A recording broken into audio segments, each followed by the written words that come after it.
Bismillah. Assalamualaikum warahmatullahi wabarakatuh.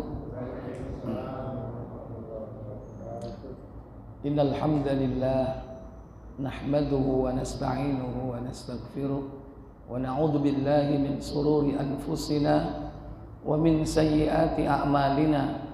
Man yahdihillahu fala mudilla lahu wa man yudlil fala hadiya lahu. Wa asyhadu an la ilaha illallah wahdahu la syarika lah wa asyhadu anna Muhammadan abduhu wa rasuluh. Allahumma salli wa sallim wa barik ala Muhammadin sallallahu alaihi wa ala alihi wa ashabihi wa man tabi'ahum bi ihsanin ila yaumiddin, amma ba'd. Puja dan puji syukur kita panjatkan kepada Allah tabaraka wa ta'ala yang telah melimpahkan nikmat kepada kita semua, dipertemukan kita di malam ini, di majelis yang mulia ini, majelis yang kita harapkan mendapatkan keberkahan dari ilmu yang bermanfaat, karena niat ikhlas kita dalam rangka mengkaji ayat-ayat Allah, sunnah-sunnah Rasul sallallahu alaihi wasallam. Semoga Allah memudahkan kita dan memberikan ilmu yang bermanfaat, menjauhkan diri kita dari ilmu yang tidak bermanfaat, diberikan kemudahan pula untuk memahami serta mengamalkan dalam kehidupan kita sehari-hari. Semoga Allah Jalla wa'ala memberikan kita istiqomah sehingga kelak Allah mencurahkan nikmat husnul khatimah. Yang kedua, salawat dan salam selalu tetap tercurah, terlimpah kepada junjungan kita, baginda Nabi Muhammad bin Abdullah sallallahu alaihi wasallam. Demikian pula untuk keluarga beliau, keturunannya, para sahabatnya dan seluruh pengikutnya hingga tibanya hari kiamat. Bapak Ibu, saudara-saudari yang dirahmati Allah Jalla wa'ala, Nabi memerintahkan kita untuk berlindung dari 4 perkara. 4 perkara tersebut, yang pertama berlindung dari azab neraka jahanam. Yang kedua berlindung dari azab kubur. Yang ketiga berlindung dari fitnah kehidupan dan kematian. Dan yang keempat berlindung dari siksa fitnah munculnya Dajjal. Doa perlindungan ini dianjurkan untuk dibaca, yakni setiap kali selepas bertasyahud, sebelum kita mengucapkan salam ke kanan dan ke kiri saat kita sholat. Riwayat ini terdapat di dalam hadis Muslim di nomor 545 dari sahabat Abu Hurairah radhiyallahu taala anhu.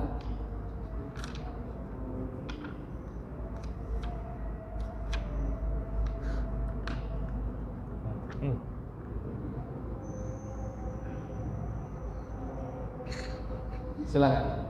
Dari Abu Hurairah radhiyallahu anhu, ia berkata, apa katanya? Rasulullah SAW bersabda, apa sabda beliau? apabila kamu tasyahud, maka berlindunglah kepada Allah dari 4 macam perkara. Idza tasyahhada ahadukum, jika kalian selepas bertasyahud, falyasta'id billahi min arba', maka berlindunglah kalian kepada Allah dari 4 perkara. Apa saja 4 perkara itu? Kemudian beliau membaca, apa katanya? Allahumma inni a'udzubika min azabin jahannam. Aku berlindung kepada Engkau wahai Allah dari siksa jahannam. Yang kedua, wa min azabil qabri, dari siksa atau azab kubur. Yang ketiga, wa min fitnatil mahya wal mamat, dari fitnah kehidupan dan kematian. Dan yang keempat, wa min syarri fitnatil masihid dajjal, dan dari fitnah munculnya Dajjal. 4 perlindungan yang kita mintakan kepada Allah agar kita terhindar darinya, yaitu dari azab jahannam. Yang kedua, dari siksa kubur.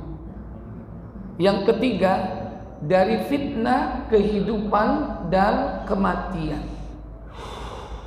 Yang keempat, dari fitnah keburukan munculnya Dajjal. Kalau kita urut secara kronologi, melihat perjalanan hidup manusia dari 4 perlindungan ini, mana yang lebih dulu? Kalau melihat urutannya tadi, pertama azab jahannam. Saya sekarang tanya, mana urutan terlebih dahulu? Azab kubur dengan fitnah kehidupan dulu mana? Ayo coba diurutkan, mulai dari yang pertama. Dari bencana hidup dan nomor berapa dulu? 3. 3. Fitnah kehidupan dan kematian. Setelah itu apa? Dulu mana fitnah kubur dengan fitnah Dajjal? Halo? Oh, kalau kita kubur dulu. Nah, kalau ini tergantung. Kalau kubur itu pasti dihadapi, kalau Dajjal tidak mesti. Tapi lebih dulu mana sebetulnya yang sudah terjadi, azab kubur atau fitnah Dajjal? Fitnah Dajjal sudah atau belum? Belum. Azab kubur sudah pernah terjadi enggak? Walaupun bukan untuk kita. Berarti nomor 2 apa? Yaitu azab, bukan fitnah. Azab kubur, min azabil qabr, dari azab kubur. Baru kemudian fitnah apa? Fitnah Dajjal. Walaupun ini belum tentu, bisa jadi urutan ketiga ini blank, kosong, karena masanya terbatas. Bahkan lebih banyak orang yang tidak berjumpa Dajjal daripada yang bertemu Dajjal. Nah, yang kita berlindung di akhir dari semua itu fitnah apa? Yang terakhir fitnah jahannam. Tapi dalam hadis ini diletakkan di nomor berapa? Nomor pertama. Tapi kalau dilihat urutan neraka, itu urutan yang keberapa? Yang terakhir. Walaupun kita tidak berharap memasukinya, Pak. Tapi kalau dilihat kronologi perjalanan manusia, justru dia yang terakhir. Jadi urutannya bagaimana? 1, fitnah kehidupan dan kematian. Yang kedua, azab kubur. Yang ketiga, fitnah Dajjal. Yang keempat, azab jahannam. Mulai yang pertama. Apa yang pertama tadi? Yaitu berlindung dari fitnah kehidupan dan kematian. Fitnah kehidupan berarti ketika manusia itu masih hidup. Ketika manusia hidup ini difitnahlah. Apa maksud fitnah itu? Apa arti dari fitnah? Ujian yang sebenar-benarnya. Kata Allah dalam surah Al-Anbiya 21 pada ayat ke-35. Allah katakan, kullu nafsin dha'iqatul maut wa nabluukum bisyarri wal khairi fitnah wa ilaina turja'un. Apa kata Allah? Kami akan menguji kalian dengan keburukan dan kebaikan sebagai cobaan yang sebenar-benarnya, dan hanya kepada kamilah kalian kembalikan. Terpotong. Kullu nafsin dha'iqatul maut. tiap-tiap yang Terserah, beriman beresin. akan merasakan mati. Wa nabluukum bisyarri wal khairi fitnah. Kami akan menguji kalian dengan keburukan dan kebaikan sebagai cobaan yang sebenar-benarnya. Wa nabluukum, kami akan menguji kalian, bisyarri, dengan keburukan, wal khairi, dan kebaikan. Fitnah. Apa fitnah? Sebagai suatu cobaan yang sebenarnya. Wa ilaina turja'un, dan hanya kepada kamilah kalian akan dikembalikan. Jadi menurut ayat ini, fitnah itu apa? Ujian, cobaan. Dan Allah menguji manusia itu dengan dua. Apa tadi? Apa? Asyarru wal khairu. Keburukan dan kebaikan. Cuman orang itu kadang merasa dicoba kalau dikasih keburukan. Tapi jarang orang merasa diuji, dicoba kalau diberi kebaikan. Orang sering, "Bang, doain saya ya bang." Emangnya kenapa, Bu? Aku lagi diuji sama Allah. Emang kenapa? Bini gua minggat ya. Nah, Bang, bininya minggat. Keburukan atau kebaikan? Keburukan. Ada nggak orang bilang datang ke kita, "Bang, doain saya bang ya." Emangnya kenapa? Aku lagi diuji oleh Allah. Terus apa ujiannya? Baru beli rumah seharga 2 miliar. Ada nggak orang merasa diuji? Atau gue lagi diuji, kenapa barusan nikah? Ada? Nggak ada. Kadang ketika diuji dengan kebaikan, dia nggak merasa kalau diuji, tapi dengan keburukan merasa diuji. Padahal dua-duanya ujian. Nangis itu ujian, tapi ingat, senyum juga ujian. Menderita itu ujian, tapi ingat, bahagia juga ujian. Hidup kita ini nggak akan pernah berhenti, Pak. Sebelum kita tuntas diuji oleh Allah di dunia ini, dengan keburukan, dengan kebaikan. Dapat duit itu ujian, Pak. Selama ini kita merasa diuji kalau duit hilang. Dapat istri, ujian nggak itu? Selama ini kita merasa diuji kalau istri minggat lagi. Keburukan dan kebaikan. Nah, fitnah ini ujian yang terus menimpa setiap manusia. Baik terhadap hartanya, terhadap keluarganya, terhadap apa saja yang ada pada dirinya. Nah, kita berlindung kepada Allah dari keburukan fitnah dunia. Dunia ini fitnah, Pak. Dunia merupakan ujian. Allah sebut kadang dengan fitnah, kadang dunia ini disebut dengan perhiasan. Ujian itu banyak sekali, tapi dirangkum oleh Allah dalam 6 perkara. Ujian tentang apa? Masalah dunia, kita diuji oleh Allah dengan 6 perkara.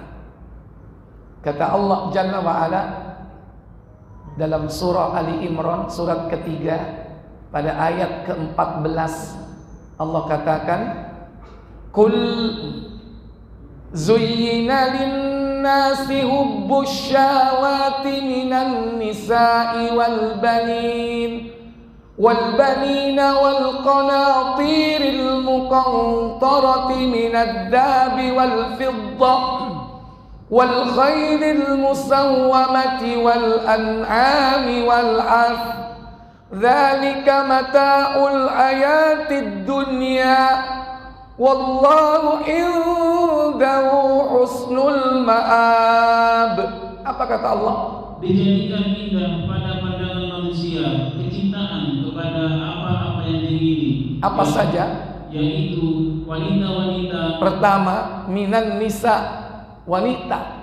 Kedua, Anak-anak. wal banin, anak-anak. Yang ketiga, Harta yang banyak dari jenis emas, perak.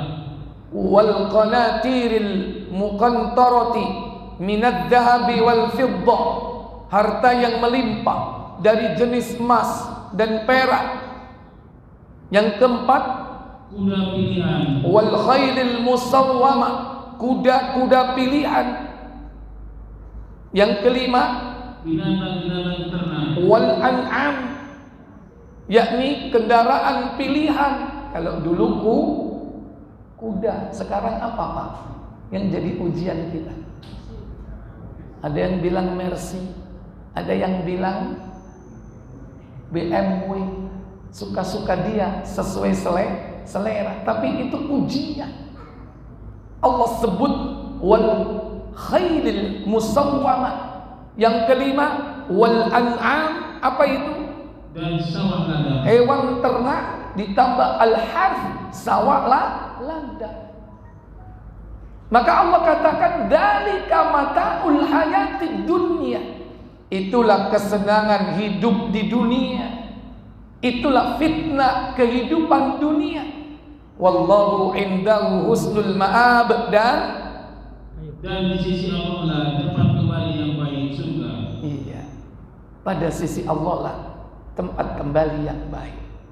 Allah menyebut ujian pertama di dunia ini apa Pak? Apa tadi? Wanita. An-nisa, wanita. Benar gak wanita itu ujian buat kita Pak? Halo, benar atau tidak Pak? Nabi mengatakan tidak ada fitnah yang lebih dahsyat sepeninggalku melainkan fitnah wanita. Apa kata beliau? Buka Sahih Muslim nomor 2359.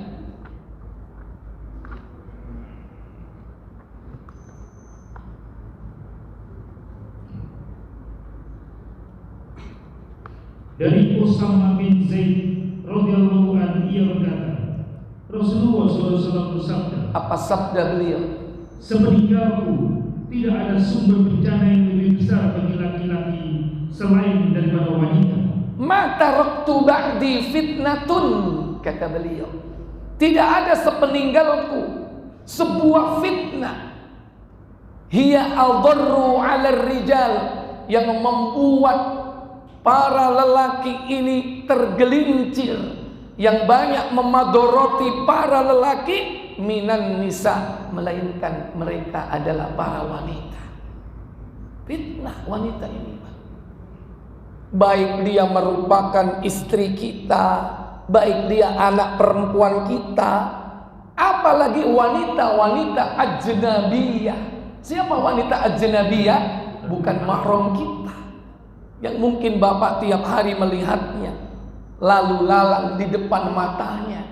Mungkin ketika di rumah, atau di depan kampung, atau bahkan di depan apartemen, atau bahkan di depan mall. Fitnah nggak itu Pak? Fitnah nggak? Dilihat atau gimana Pak? Halo? Fitnah, ujian. Sementara kita diperintah oleh Allah Jalla wa'ala menghadapi fitnah wanita ini dengan apa? Ghaddul basar, menundukkan pandangan. Karena memang fitnah nadhar ini luar biasa Pak. Apalagi wanita-wanita sekarang yang kadang tidak menutup aurat. Ini wanita. Fitnah yang pertama itu adalah fitnah pandangan mata. Kenapa demikian? Nabi mengatakan sinfan min ahlin nar, ada dua kelompok penduduk neraka, lam araha qablaha, yang aku belum pernah melihat keduanya. Siapa dua kelompok penduduk neraka ini? Buka Muslim 2004.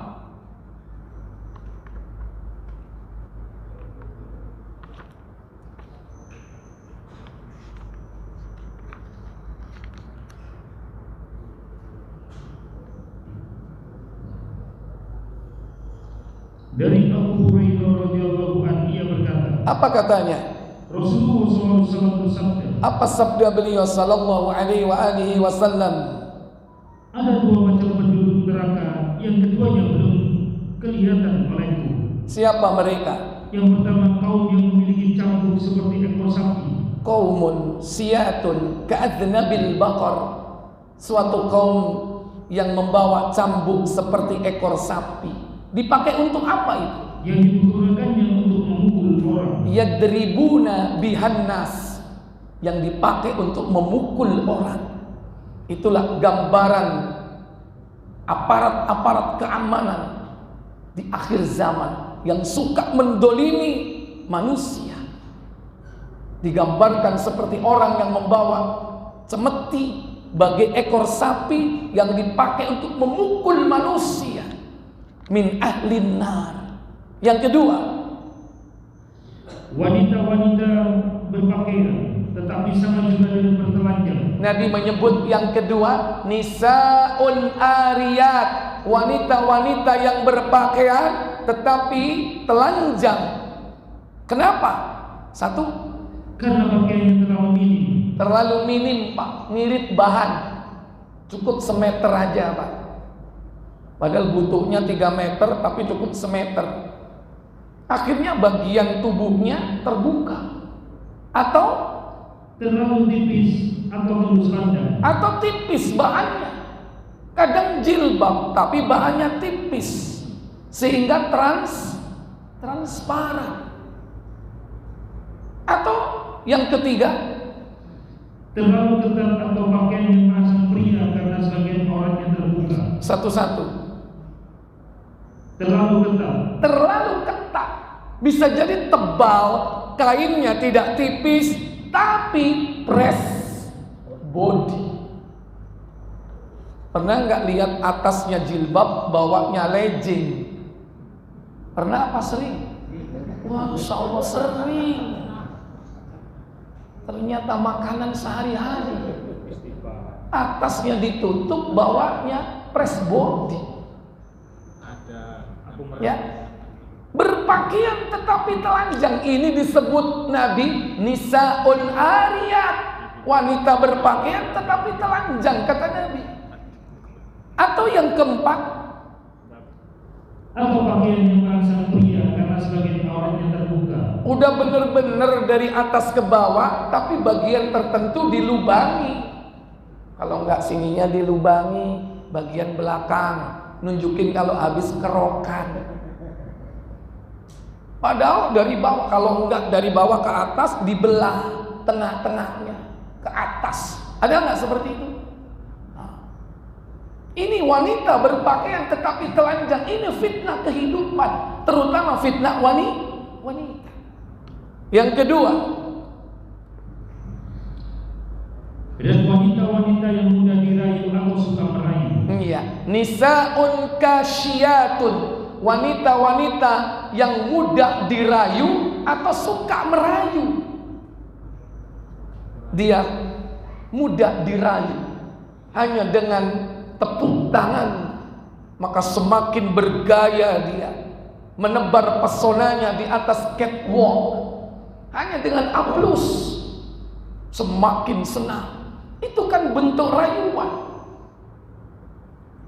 Atau dengan pujian-pujian verbal dirayu. Senang wanita itu dirayu. Dan kadang juga merayu. Merayu bukan hanya orang lain agar membeli produknya karena dia memang sales, orang bilang SPG. Tapi kadang dia juga merayu dengan cara dandannya, gaya berjalannya. Nisaun kasyatun.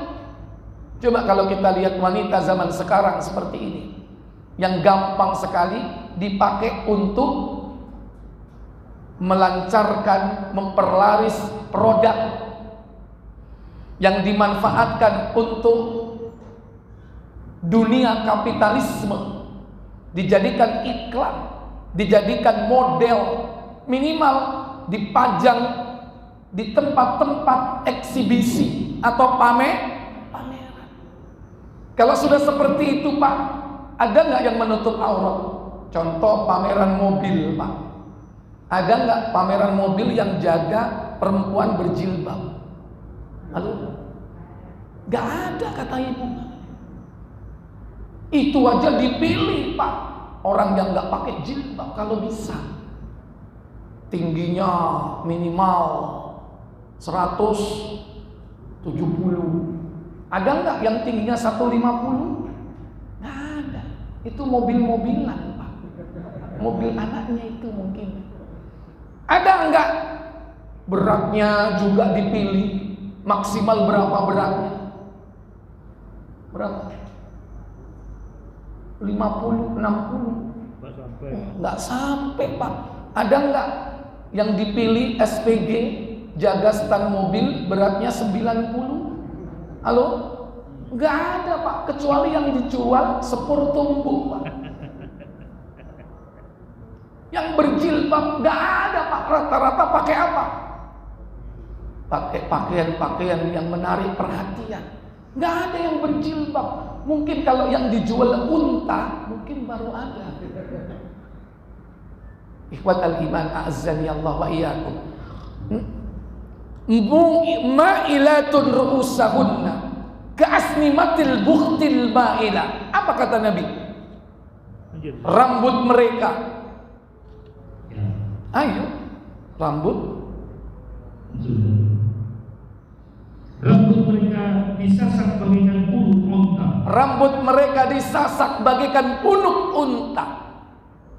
Kadang punuk unta ini tidak ditutup, kadang ditutup dengan jilbab. Ingat para ibu, jangan membikin punuk unta. Sekalipun itu rambutmu asli, tapi kau sanggul naik ke atas sehingga kelihatan ke atas kepalamu. Itu sama dengan membuat punuk unta.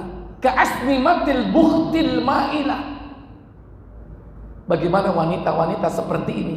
Apa kata Nabi?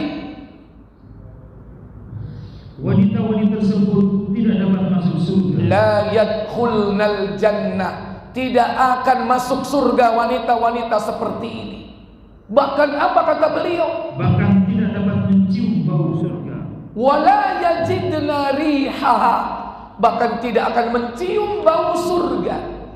Padahal bau surga, apa kata Nabi? Padahal bau surga dapat tercium dari jarak yang sangat jauh. Walakin rihaha la yujadu masiratin kada wa kada. Padahal bau surga itu dapat dicium dari jarak yang sangat jauh. Dalam riwayat disebutkan jarak surga itu bisa dicium dalam jauh perjalanan 500 tahun. Tapi wanita seperti ini tidak akan mendapatkan yakni surga, termasuk baunya. Maka hati-hati Bapak Ibu, saudara-saudara sekalian yang dirahmati Allah terhadap ujian wanita. Apakah itu istri kita? Apakah itu anak-anak perempuan kita? Apakah dia itu adalah orang-orang wanita di sekitar kita? Perintahkan dia untuk menutup aurat, agar Allah Jalla wa'ala menjadikan mereka sebagai sarana untuk menunjukkan ketakwaan kita kepada Allah Jalla wa'ala. Allah Jalla wa'ala berfirman di dalam surah Al-Ahzab 33, kemudian ayat yang ke-59, Allah katakan, Ya ayyuhan Nabi Qul li azwajika wa banatika wa nisa'il mu'minin yudnina 'alayhinna min jalabibin dzalika adna an yu'rafna fala yu'dain wa kana Allahu ghafurar rahima. Apa kata Allah? Hai Nabi, katakanlah kepada istri-istrimu, anak-anak perempuanmu, dan istri-istri orang-orang mukmin, hendaklah mereka mengulurkan jilbabnya ke seluruh tubuh mereka. Yang demikian itu supaya mereka lebih mudah untuk dikenal, karena itu mereka tidak diganggu, dan Allah adalah Maha Pengampun lagi Maha Penyayang. Iya, Allah perintahkan wanita ini untuk menutup auratnya supaya tidak menjadi fitnah. Fitnah yang kedua, fitnah wanita ini yaitu fitnah suara. Hati-hati. Tidak ada dalil yang menyebutkan bahwa suara wanita itu aurat. Tidak ada. Suara wanita tidak disebutkan dalam hadis manapun bahwa ia adalah aurat suaranya. Kalau yang menjadi aurat itu seluruh tubuhnya. Seluruh tubuhnya. Kata Nabi, baca Tirmidzi 1171.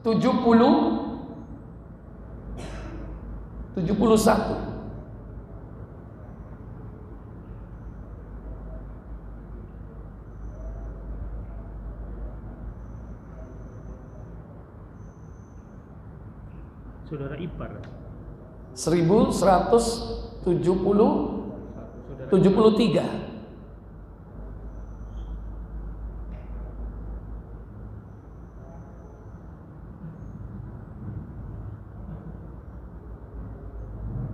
Dari Abdullah. Lihat isinya. Wanita adalah aurat. Silakan. Dari Abdullah, dari Nabi SAW beliau bersabda. Apa sabda beliau sallallahu alaihi wasallam? Perempuan adalah aurat. Al-mar'atu aurat. Wanita itu adalah aurat. Maka mulai dari ujung rambut sampai ujung kaki itu aurat.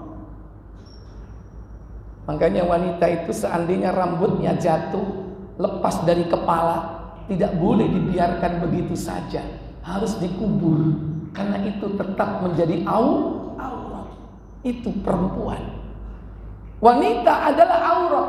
Kenapa? Jika ketika perempuan keluar, maka syaitan menghiasinya dalam pandangan lelaki. idza kharajatil mar'ah istafrashfaha syaitan. Jika wanita keluar dari rumahnya, maka syaitan akan menghiasi dirinya dari pandangan laki-laki. Ini fitnah nazar, Pak. Adapun suara tidak termasuk aurat. Akan tetapi wanita bisa menimbulkan fitnah ketika dia melembutkan suaranya. Itu jadi fitnah. Kata Allah dalam surah Al-Ahzab, surah 33 pada ayat ke-32, ya nisa'an nabi lastunna ka'adin min nisa' in ittaqaytunna fala takhda'na bil qawl fayatma'alladhina fi qalbi maradun wa qulna qawlan ma'rufa. Apa kata Allah?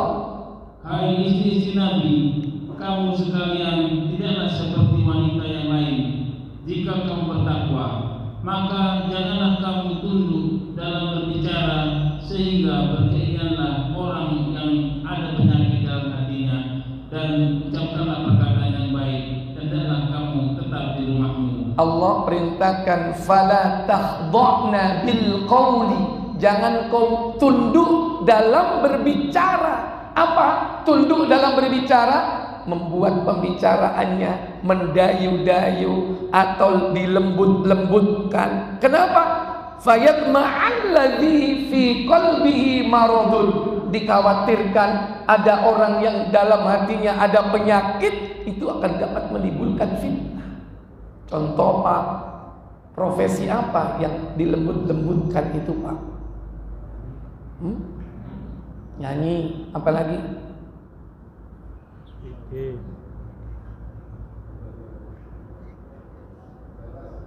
Operator,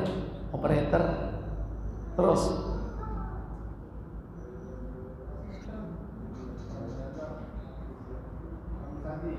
ramu saji ya, pelayan ya, dilembut-lembutin ya. Atau yang ditelepon itu apa namanya? Customer service. Atau telemarketing. Bapak kalau ada suara yang indah, menyenangkan, itu pasti membayangkan orangnya bagaimana, Pak? Halo. Halo. Padahal belum tentu. Tapi itulah manusia. Makanya Allah katakan di sini apa? Fala takhda'na bil qaul. Ada lagi yang di depan umum, Pak. Hadirin bapak-bapak, ibu-ibu, apa? Master of Ceremony. Atau di media-media berupa apa? Yang membaca informasi, bisa radio, mungkin tidak itu, bisa televisi. Ingat, hati-hati. Wanita-wanita kita ini bisa menjadi fitnah. Bisa dia anak kita, bisa dia istri kita, bisa dia karib kerabat kita. Dan kita membiarkan mereka, Pak, menjadi fitnah kehidupan ini, sehingga timbul kerusakan di muka bumi ini. Asal kita senang, anak kita pulang membawa fulus, membawa duit, karena dia habis jaga pameran, karena dia habis seleksi audisi, karena dia habis melakukan ini dan itu, yang ternyata itu membuat fitnah bagi laki-laki. Ini tanggung jawab kita. Kata Nabi, kullukum ra'in wa kullukum mas'ulun an ra'iyati.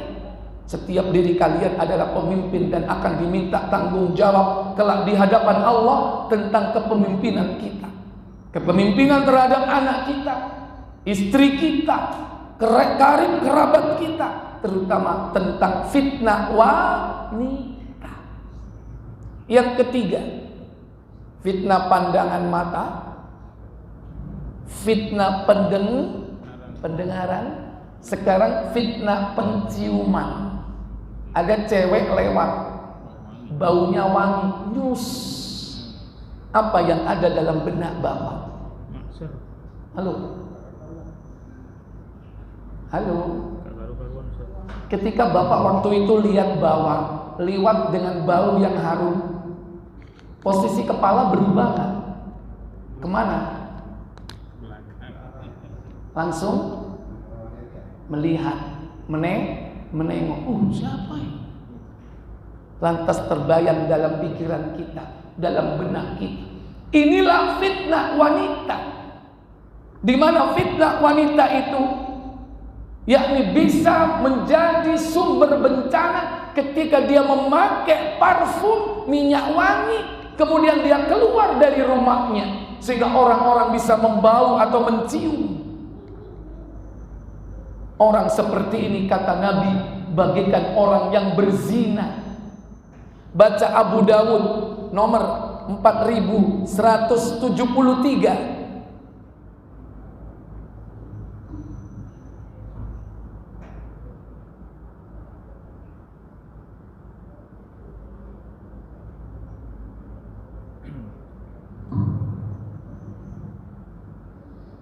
Dari Abu Musa, dia berkata, Rasulullah SAW bersabda. Apa sabda beliau sallallahu alaihi wasallam?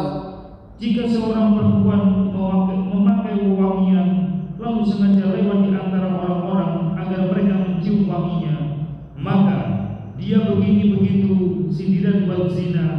Beliau berkata dengan nada yang tegas, idza sta'tarat al-mar'atu, apabila wanita memakai wewangian, famarrat 'alal qaumi, kemudian dia lewat di hadapan seseorang, liyajidu rihaha, agar orang lain mencium baunya, mencium wanginya, kata Nabi, fahiya kada wa kada, maka wanita itu demikian.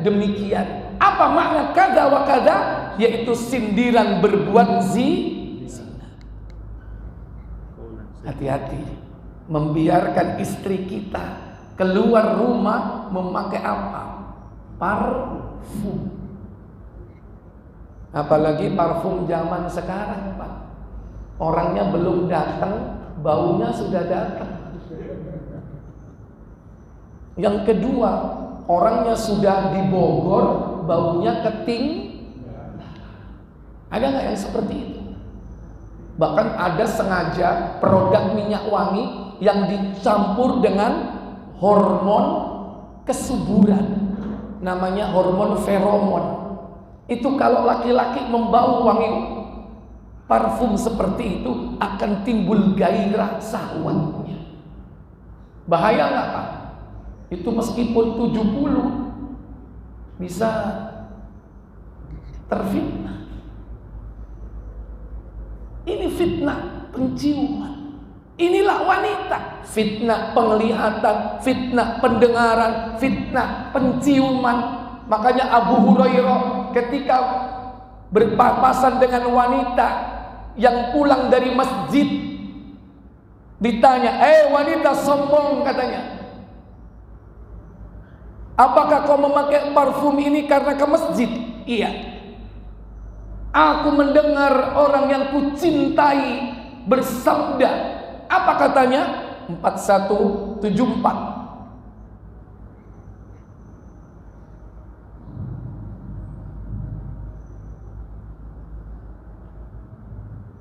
Dari Abu Hurairah radhiyallahu anhu, dia berkata, aku bertemu seorang perempuan yang aroma wanginya tercium, dan pada ujung pakaiannya yang menjurai ke bawah terdapat banyak kotoran atau debu. Aku lalu berkata, apa katanya? Wahai wanita yang sombong. Ya ummatal jabbar, hei wanita yang sombong, kata Abu Hurairah.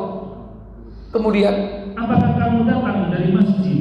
Jiti minal masjid, apakah kau pulang dari masjid? Kemudian dia menjawab, iya. Naam, aku pulang dari masjid. Ditanya lagi oleh Abu Hurairah. Aku berkata, karena ini masjidkah kamu memakai wangian? Iya. Walahu tatayyabti, apakah kau karena ke masjid kau memakai wangi-wangian ini? Dia memang niatnya, Pak, pakai parfum itu karena ke masjid sholat, bukan kondangan, Pak. Lebih bagus mana, Pak? Ke masjid sama kondangan? Ke masjid. Ini pakai parfum mau ke masjid, Pak, yang tidak ada tujuan kecuali ibadah. Apa kata Abu Hurairah kepada wanita ini? Wanita itu menjawab, iya. Iya, naam. Kemudian aku berkata, sesungguhnya orang yang aku cintai. Siapa dia? Yaitu Abu Al-Qasim. Rasulullah sallallahu alaihi wasallam bersabda. Apa sabdanya? Tidaklah diterima sholatnya seorang perempuan yang memakai wewangian karena ingin ke masjid ini. Iya. Hingga apa?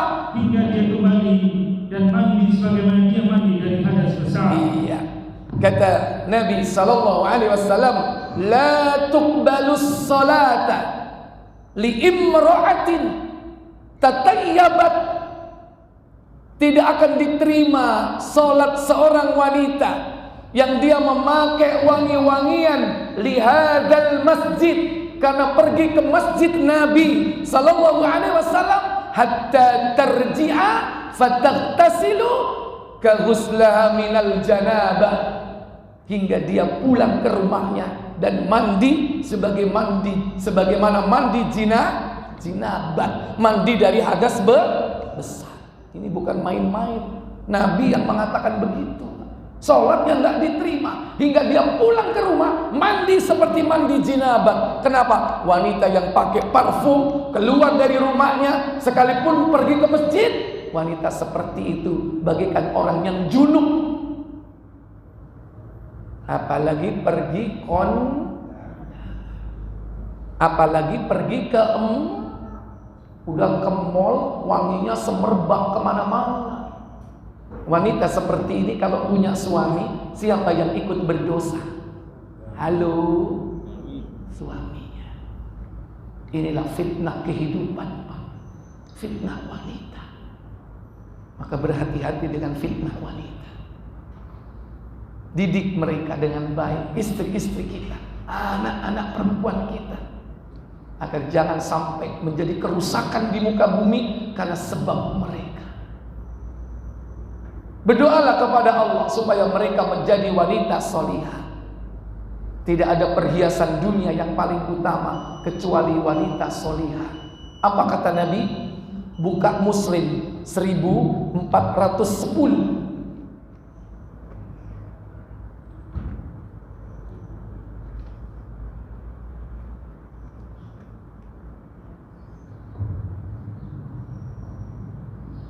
Dari Abdullah bin Umar radhiyallahu anhu, ia berkata, apa katanya? Rasulullah SAW bersabda, apa sabda beliau? Dunia ialah kesenangan. Ad-dunya mata'. Sebaik-baik kesenangan dunia ialah perempuan yang soleh. Iya. Wa khairu mata'iha al-mar'atus salihah. Sebaik-baik perhiasan dunia adalah wanita yang salihah. Bagaimana wanita yang salihah itu? Apa kata Allah? Buka surah An-Nisa surat 4 ayat 34. Udah masuk? Azan dulu, nanti kita lanjutkan sebentar ya, sampai menunggu waktu menjelang iqamah. Silakan.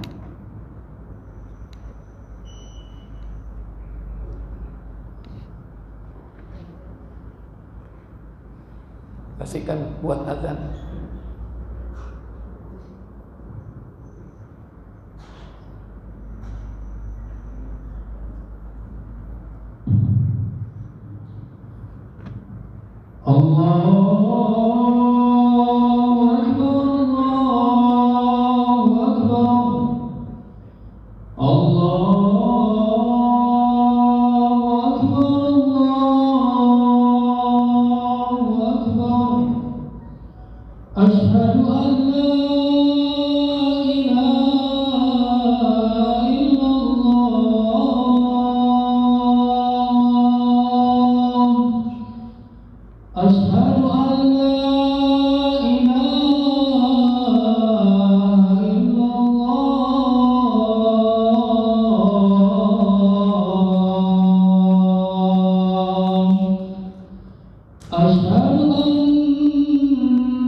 Maka tidak ada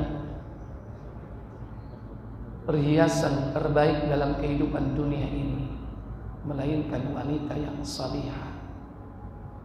Bagaimanakah wanita yang salihah itu? Kata Allah dalam surah An-Nisa pada ayat 34, Allah katakan, Ar-rijalu qawwamuna 'alan nisa'i bima faddalallah bima faddalallahu ba'dahum ala ba'din wa bima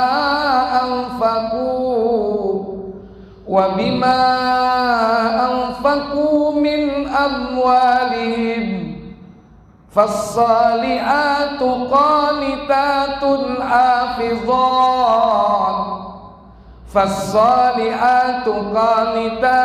hafizatun lil ghaib bima hafizallah. Apa kata Allah? Kaum laki-laki itu adalah pemimpin bagi kaum wanita. Oleh karena Allah telah melebihkan sebagian mereka laki-laki atas sebagian yang lain wanita, dan karena mereka laki-laki telah menafkahkan sebagian dari harta mereka. Sebab itu maka wanita yang soleh ialah yang taat kepada Allah lagi melihara diri di balik pembelakangan suaminya. Iya, kata Allah dalam ayat itu, fassalihatu, wanita-wanita yang solihah adalah qanitat hafizat, yang taat kepada Allah, taat kepada suami. Hafizat, dia memelihara dirinya ketika suami tidak ada padanya. Dia taat kepada Allah, mengerjakan perintah-perintah Allah.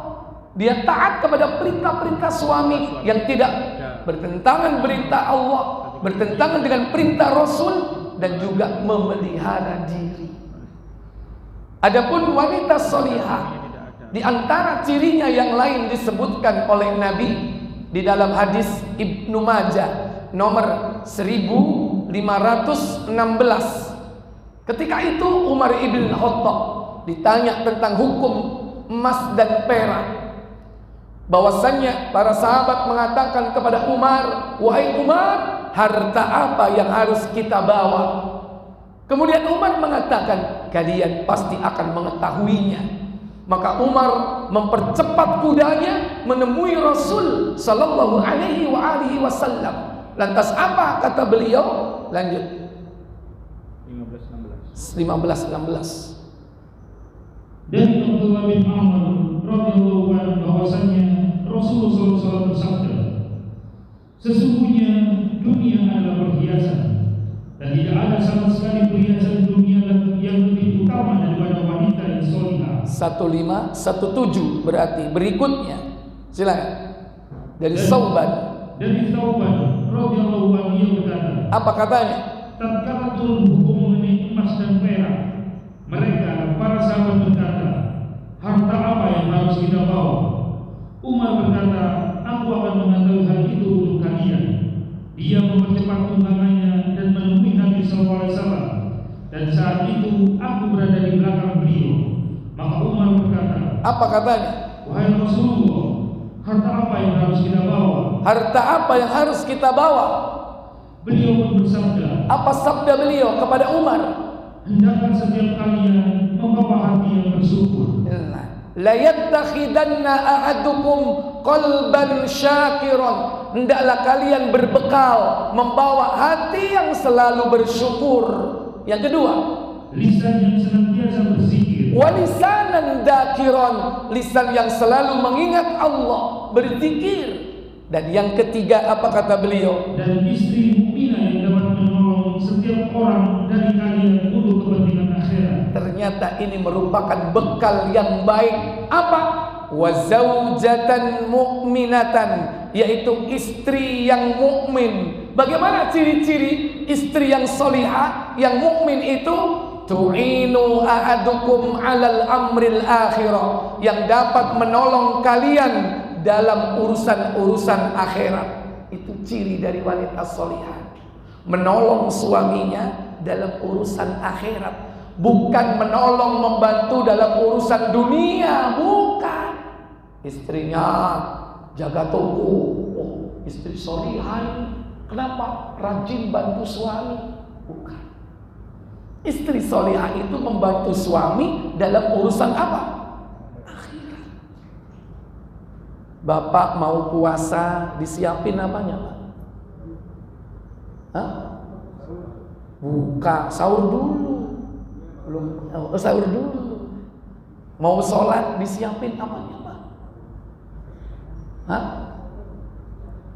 Dan yang paling penting bagi seorang lelaki, kalau dia masih punya orang tua, dia wajib berbakti kepada orang tuanya.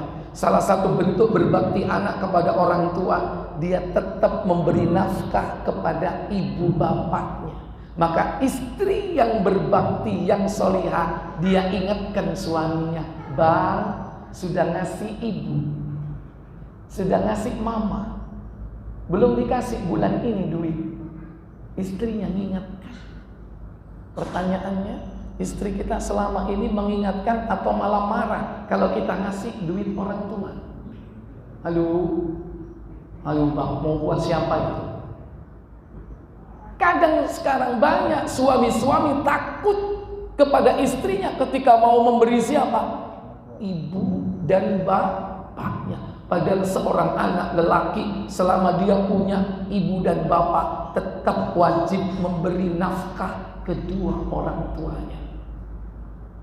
Berdasarkan firman Allah dalam surah Al-Baqarah ayat 215, "Wa yas'aluna madza yunfikun qul ma anfaqtum min khairin falil walidaini wal aqrabina wal yatama wal masakin." Saya potong di situ. Apa kata Allah Jalla wa Ala? Mereka bertanya kepadamu tentang apa yang mereka nafkahkan. Inilah pertanyaan Yahudi kepada Rasulullah. Yahudi bertanya tentang nafkah untuk siapa? Maka apa jawab Nabi? Jawablah, Kul, katakan Muhammad kepada mereka, yaitu harta apa saja yang kalian nafkahkan hendaklah diberikan kepada ibu bapak, walidain, 2, kaum kerabat, wal aqrabin, 3, anak-anak yatim, wal yatama, 4, orang-orang miskin, wal masakin. Nomor 1 orang tua. Maka istri mukminah, dia bantu suaminya dalam urusan akhirat, dia ingatkan untuk memberi nafkah kepada ibu bapaknya. Maka hati-hati, istri bisa menjadi fitnah, bisa menjadi ujian. Bahkan puncaknya Bapak Ibu, istri bisa menjadi musuh kita. Ketika sang suami ke utara, istrinya kemana? Ke selatan, bertolak belakang. Makanya Allah mengingatkan kita, hati-hati kepada istri seperti itu.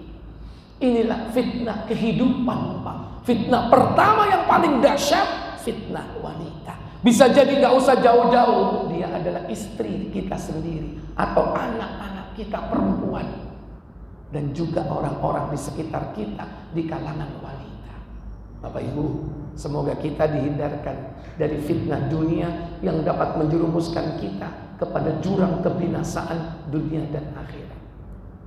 Maka berdoalah kepada Allah setiap saat agar mereka dijadikan wanita solihah. Baik, mungkin ini pengantar dari saya untuk kajian kali ini, dan terus kita akan melanjutkan kronologi tidak tadi, fitnah kehidupan, nanti masuk fitnah kematian, nanti fitnah kubur, baru fitnah dajjal, terakhir tentang azab jahannam. Baik, sebelum kita melaksanakan sholat isya, saya beri waktu kesempatan untuk tanya jawab. Silakan.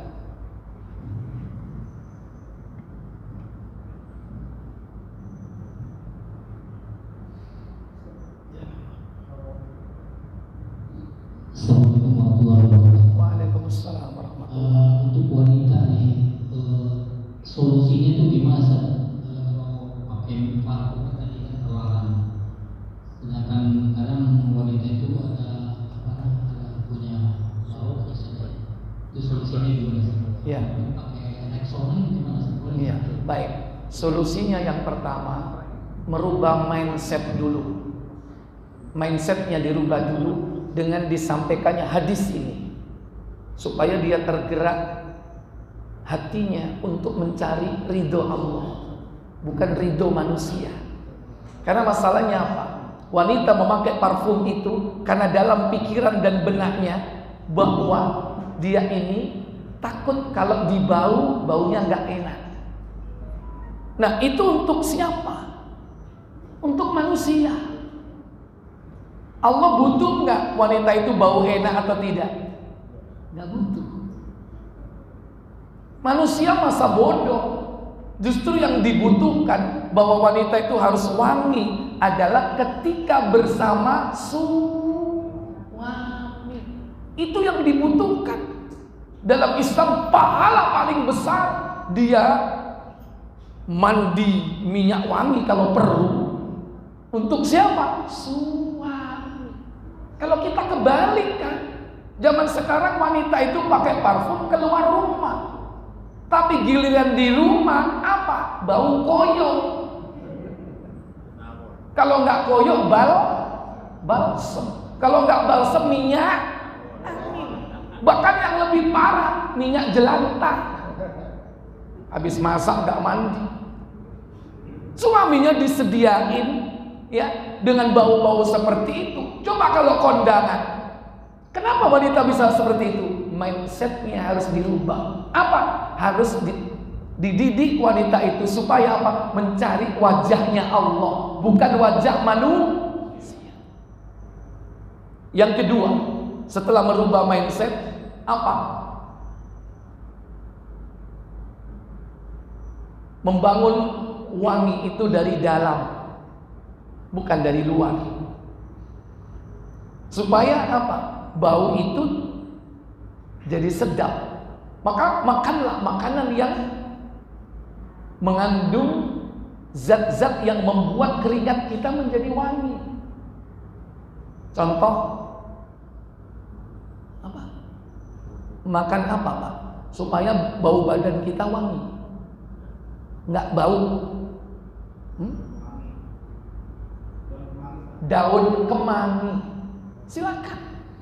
Dan makanan-makanan yang menyebabkan bau badan itu nggak sedap dihindari. Kan itu kan dari dalam dulu kan.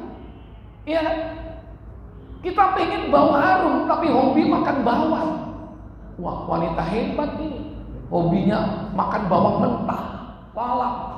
Kalau nggak daun bawang, hobi makan lumpia pakai daun bawang, bawang putih. Nah, itu dihindari. Jadi harus timbul wangi itu dari dalam dulu. Namanya apa? Kecantikan dari dalam itu apa? Inner beauty. Kecantikan dari dalam, wangi dari dalam dulu. Ini yang kedua. Yang ketiga, boleh memakai parfum, wewangian yang merupakan basic. Basic itu apa? Yang tidak sampai bau kemana-mana apa? Apa contohnya basic? Sabun. Karena sabun itu nggak akan tercium kalau nggak, pertama jaraknya dekat. 2 meter tercium nggak? 1 meter tercium nggak? Lah siapa yang mencium dekat-dekat kalau nggak suami? Masa ada orang yang nyium dekat-dekat? 1 meter, 1 desimeter, 1 jengkal, kan nggak ada. Makanya apa? Pakai wewangian basic. Sabun masih boleh. Nah, yang dimaksud tadi itu kan parfum yang sifatnya apa? Yang sifatnya suplemen tambahan. Padahal sudah mandinya berkali-kali, pakai sabun wangi, tidak bau, kurang, masih disemprot dengan minyak wangi. Ini yang masalah. Sementara minyak wangi sekarang dicampur dengan alkohol, bisa sampai menyebar kemana-mana. Nah, tahapan-tahapan ini harus dilalui. Yang paling utama, merubah mindset. Itu yang paling penting. Rubah mindsetnya dengan Al-Quran dan Sunnah. Bagaimana dia berharap wajahnya Allah melalui ridho suaminya. Kadang-kadang perempuan itu diberitahu, Pak, kadang-kadang ngebantah. Apa tuh? Itu kan ustadzku beda lagi gitu. Karena yang perempuan dan yang laki beda tempat nuntut ilmunya, repot gitu. Kenapa? Dia punya ustazah, ustazahnya juga menebar wewangian. Ada nggak ustazah kayak begitu? Repot. Sekalipun hobi baca Quran kesana kemari, tapi kemana-mana menebar wewangian dengan memakai parfum. Ini bahaya, fitnah. Ya, baik, yang lain. Silakan.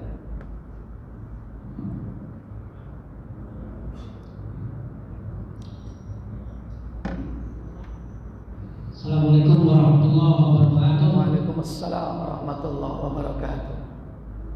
Terkait dengan fitnah wanita di zaman sekarang, Ustaz, kita nggak bisa menghindari di segala sisi kehidupan kita, dari pekerjaan kita, di jalan, di pasar, dimanapun aktivitas kita. Kita banyak menemui wanita-wanita yang menutup aurat, wanita-wanita yang harum bersyahwat, sedikit banyak syarat. Pokoknya intinya kita nggak bisa menghindari lah. Seakan-akan dari yang Ustaz sampaikan, mohon maaf kalau saya salah, kita sebagai muslim itu baiknya di rumah saja, baiknya tidak usah melakukan aktivitas apapun. Atau sebagai contoh, kita sebagai pedagang atau gojek, kita menerima konsumen, kita menerima penumpang, kita banyak bonceng wanita dan melayani ibu-ibu. Untuk menghindari fitnah-fitnah wanita semacam itu, karena di zaman sekarang yang nggak bisa dihindari seperti itu, Ustaz, bagaimana kita sebagai seorang muslim, sikap kita, apakah kita harusnya di rumah saja melakukan ibadah saja atau bagaimana? Demikian, Ustaz. Assalamualaikum warahmatullahi wabarakatuh. Ya, baik. Intinya kembali kepada Al-Quran dan As-Sunnah. Itulah panduan hidup kita. Maka kita harus mempelajari Al-Quran dan As-Sunnah itu, supaya kita tahu rambu-rambu, prinsip-prinsip di dalam pergaulan. Yang pertama, kembalilah kepada basic bahwa laki-laki itu bekerja dan wanita itu di rumah. Itu solusi Al-Quran. Karena perintah mencari maisha itu siapa yang wajib? Laki-laki. Sehingga di luar rumah itu sebetulnya hanya laki-laki. Wanitanya di mana? Di rumah. Bahkan pergi ke pasar dalam Islam itu yang betul siapa? Laki-laki. Wanita itu cukup di rumah karena perintah Allah. Kalau nggak ada kepentingan, maka tinggal di rumah. Kata Allah dalam surah Al-Ahzab 33 pada ayat yang ke-32, wa qarna fi buyutikunna wa la tabarrajna tabarrujal jahiliyatil ula. Saya potong di situ. Apa kata Allah? Hai istri Nabi, kamu sekalian Afwan. 3333. Nomor cantik ini. Iya.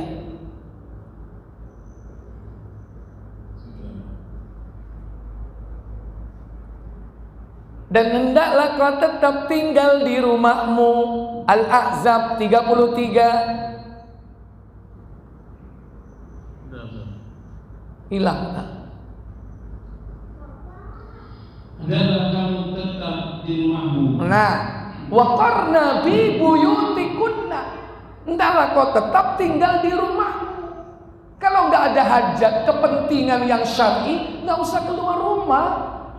Terus, dan janganlah kamu berhias dan bertingkah laku seperti orang-orang jahiliyah yang dahulu. iya, wala tabarrajna tabarrujal jahiliyatil ula. Dan jangan kau berhias. Artinya kalau kau terpaksa keluar rumah, jangan kau berdandan ala jahiliyah. Tutuplah aurat, cegahlah ikhtilat, apalagi khalwat, berdua-duaan. Wanita itu bertakwa di rumah. Dia lebih dekat dengan Allah di rumah. Kalau ada hajat syar'i, apa hajat syar'i? Satu, pergi ke masjid melaksanakan sholat. Sekalipun wanita harus tahu diri, sholat terbaik bagi wanita di rumah. Tetapi laki-laki, para suami tidak boleh melarang istrinya jika pengen sholat di rumah. Tidak boleh melarang. Laki-laki tidak boleh melarang, dan istri harus tahu diri yang terbaik sholatnya di mana? Di rumah.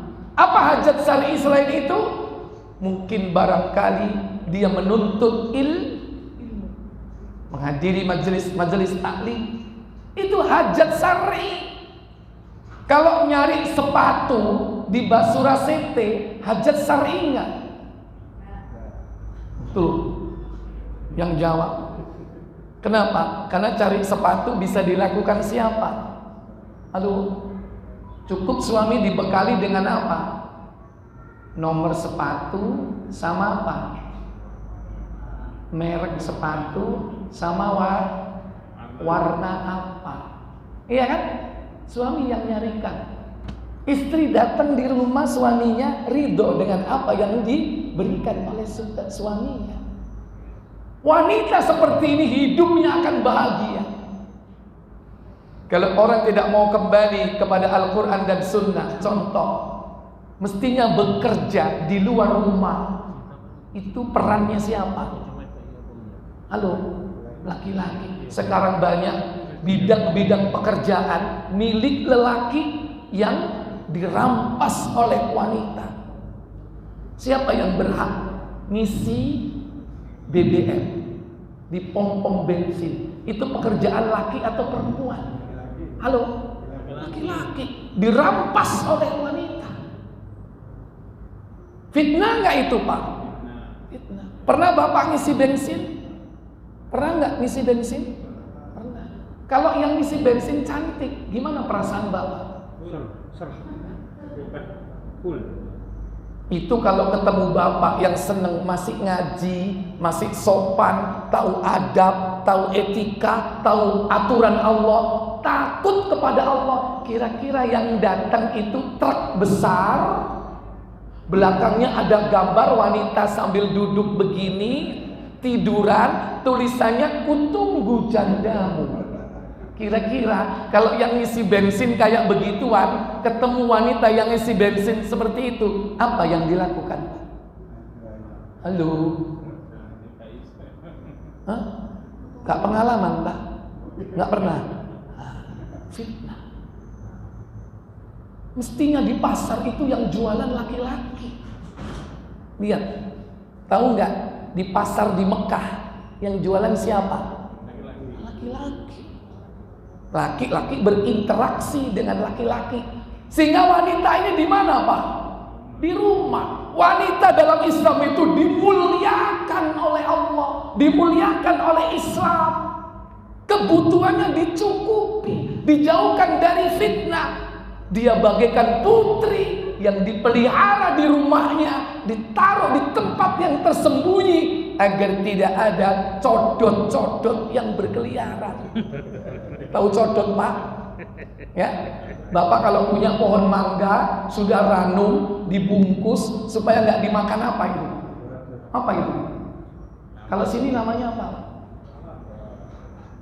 Kelelawar. Kalau itu codot. Lah sekarang codot kepala hitam itu banyak berkeliaran. Makanya anaknya kalau sudah balik wajib menutup apa? Karena banyak codot diberongkos. Makanya dibungkus, dijilbab.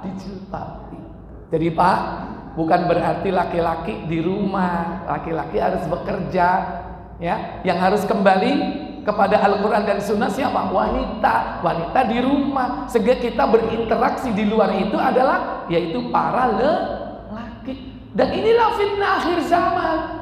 Karena kita tidak bisa menghindar. Justru yang beraktivitas di luar rumah banyak perempuan. Oleh karena itu kita yang harus membatasi diri. Tapi bukan berarti nggak kerja. Contoh membatasi diri. Dapat order Gojek wanita. Antum sudah ngaji, takut terfitnah, maaf, masih muda, masih gerenda. Kira-kira kalau dapat penumpang cewek cantik, gimana perasaannya? Halo? Pengen jauh atau mendekat? Halo? Nah, kalau kita sudah ngaji, kita menghindari. Diklik apa? Cancel. Berani nggak seperti itu? Itulah tantangan hidup di dunia di akhir zaman. Berat, Pak. Bahkan bukan hanya seperti itu, profesi apapun yang bekerja di kantor, kadang temannya cewek, tidak semuanya muslimah, kadang tidak menutup aurat, roknya juga sampai lutut. Ujian nggak itu, Pak? Kalau antum pengen menjaga hati, maka pilihan hidupnya adalah menjauh dari fitnah wanita. Walaupun Islam sudah memberi solusi apa? Ghaddul basar, menundukkan pandangan. Tapi apakah benar sudah kita praktekkan ketika dalam dunia kerja kita ketemu teman wanita? Mbak, gimana kabarnya pekerjaan kemarin, Mbak? Kok saya belum tahu pekerjaannya? Ghaddul basar, seperti itu. Hanya kita yang bisa menetapkan diri kita di mana kita memposisikan diri. Semua itu kemudahan dari siapa? Allah. Baik, mungkin tadi terakhir Bapak mau tanya apa? Silakan, langsung saja. Ini Ustaz, salah satu bentuk bakti anak kalau kan berdoa. Apakah itu sama untuk kakek nenek atau bahkan untuk kita, Ustaz? Iya. Jadi kalimat wali daya itu kedua orang tua, yaitu bapak dan ibu. Ya. Bapak dan ibu ini yang paling utama, yaitu satu tingkat di atas kita, yaitu yang melahirkan kita, ibu kita. Yang kedua bapak kita. Tapi tidak menutup kemungkinan doa ini akan terus ke atas. Terutama kalimatnya jika dirubah, Rabbil firli wali walidaina, atau Rabbil firli wali abaina wa ummahatina. Itu bapak ke atas kena semua. Bapak, kakek, buyut, cangga, wareng, udek-udek, gantung siwur, 7 turunan ke atas kena. Terus ke atas. Dirubah kalimatnya, ya. Rabbil firli wali abaina wali ummahatina. Kena semuanya. Nah, ke bawah, ya, apa? Rabbil firli wali dzurriyyatina, dan juga untuk semua keturunan dzurriyyah. Berarti yang kena ke bawah terus. Begitu ada yang kafir, del. Ke atas ada yang musyrik, del. Blank dia, lompat ke atasnya. Jadi yang kena yang muslim, yang enggak muslim enggak kena. Tapi kalau wali daya itu cukup bapak ibu di atas satu tingkat. Ya, itu yang dimaksud. Wallahu a'lam. Baik, saya pikir cukup. Semoga bermanfaat. Wa akhiru da'wana subhanakallahumma wa bihamdik asyhadu an la ilaha illa anta astaghfiruka wa atubu ilaik. Wassalamualaikum warahmatullahi wabarakatuh.